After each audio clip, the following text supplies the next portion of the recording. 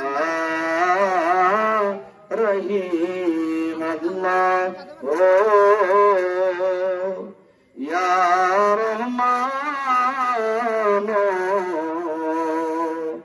ইয়া রহিম। আমরা এখন কিয়াম করব। যারা যে যেখানে আছেন আমরা নবীজিকে দাঁড়ায় সালাম জানাবো। আর আশেপাশে যারা আছেন আপনারা সকলে ভিতরে চলে আসবেন। ভিতরে আসার পরে আমরা একসাথে বসে মুনাজাত করব। তবারক এদিকে আসেন ভাই, তবারক খেয়ে আমরা ইনশাল্লাহ মাহফিল থেকে যাব।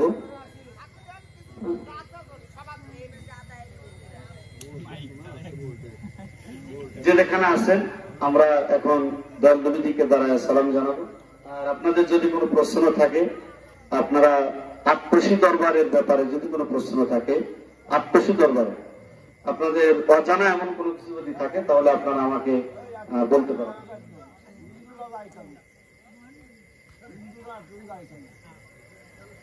আমাদের এক বাবাজি প্রশ্ন করেছেন যে হিন্দুরা কেন বিশ্ব জাকির মঞ্জিলে যায়, এ ব্যাপারে প্রশ্ন করেছেন।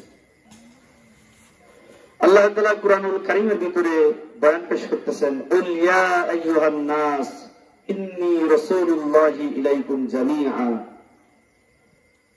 কুল ইয়া আইয়ুহান নাস, আল্লাহ বলতেছেন হাবিব আপনি গোটা মানবকুলকে বলে দেন যে হে পৃথিবীর মানব সম্প্রদায়, আমি গোটা মানব জাতির জন্য